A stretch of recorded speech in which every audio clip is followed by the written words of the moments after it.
বিয়ের দাওয়াত শুরু হয়ে গেছে। যাই হোক, চাচাতো ভাইয়ের বিয়ের দাওয়াতে অ্যাটেন্ড করার জন্য রওনা হয়ে গেলাম। সাথে আপনাদেরও নিয়ে নিলাম। আমি নিজেও আসছি, আপনাদের সাথে একটু দেখা করে নিলাম। যাই হোক, গিয়ে দেখি খাওয়ার দাওয়ার চলতেছে একটা সার্কেল। তো ওখানেই আমাকে অ্যাটেন্ড করতে বললো। তো যেহেতু সিট পর্যাপ্ত ছিল না, তাই একটু পরে অ্যাটেন্ড করার সিদ্ধান্ত নিলাম। তো এরপরে এদের খাওয়া শেষেই আমি বসে গেলাম। খাওয়া দাওয়া শেষ করে উঠেই দেখি বউ আসতেছে। এটা মূলত বউভাতের অনুষ্ঠান ছিল। সাজিয়ে পড়িয়ে বউকে নিয়ে আসা হলো। নতুনভাবে আপনারা দেখতে পাচ্ছেন, ভাবিকে নিয়ে স্টেজে বসানো হচ্ছে। এখানে কিছু সুন্দরী বেআইনও চলে আসছে। যেই কথা, বেআইনদের সাথে একটু টাঙ্কি মারার জন্য স্টেজের কাছে গেলাম।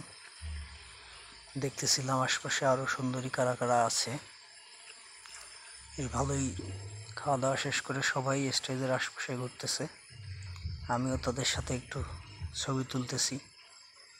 এরপরে আসলাম ক্যাটারিংয়ের সাইডে। কী ধরনের অ্যারেঞ্জমেন্ট ছিল, কেমন মানুষ খেয়েছে, কত মানুষ খাওয়ার বাকি আছে, পর্যাপ্ত হবে কিনা। দেখলাম না, পর্যাপ্ত আছে খাবার নিয়ে কোনো কমপ্লেন নাই। খাবারের মানও অনেক ভালো, আপনারা দেখলেই বুঝতে পারবেন।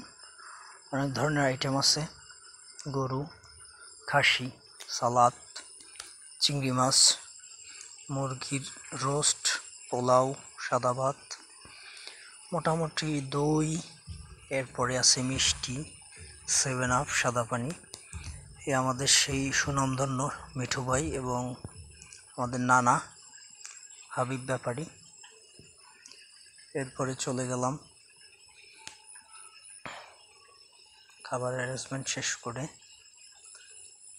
আবারও ভাবির সাথে দেখা করতে।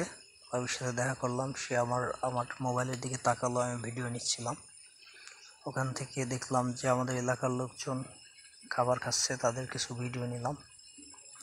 পাশাপাশি আলাউদ্দিন ভাই আছে, মনির ভাই, ওনারা অ্যারেঞ্জমেন্টের দায়িত্ব ছিল ওনাদের অনুষ্ঠান। যে আমাদের বড় ভাই দুলাল ভাই, তারপরে আরও কিছু লোকজন ছিল।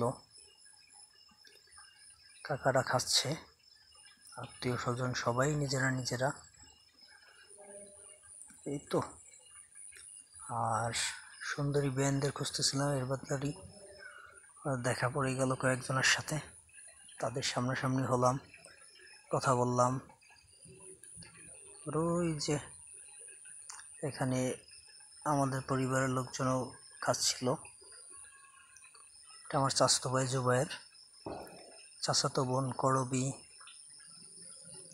ওর ভিডিও নিচ্ছিলাম, ও বলল, কমেন্টস করতেছিল ভিডিও নিতে হলে টাকা দিতে হবে। যাই হোক, সবাই মজা করতেছিলাম। বিয়ের অনুষ্ঠানটা আসলে মজারই হয়েছে। যারা এখানে ছিল তারাও জানে এটা খুব আনন্দের ছিল, অনেক মজার ছিল। সবাই মিলে একসাথে অনেক মজা হয়েছে। খাওয়া দাওয়ার পর্ব শেষ করে কেউ চলে যাচ্ছে, আবার কিছু মানুষ বাকি আছে, তাদেরও খাওয়া দাওয়া করতে হবে। এই যে বসে গেছে সবাই। এখানে আমাদের কিছু পরিচিত মুখও ছিল। তারপরে আমরা বেনদের সাথে অনেক দুষ্টমি ফাজলামি করলাম। এখানে আমার আব্বা ছিল, মামা, তারপরে সাংবাদিক মেহেদি কাকা, তাছাড়াও আরও পরিচিত লোকজন ছিল এই টেবিলে। ওনারা লাস্টের দিকে খাচ্ছিল। আর সর্বশেষ ওনারা খাইতে বসছে, মিজান সহ যারা আছে। ধন্যবাদ।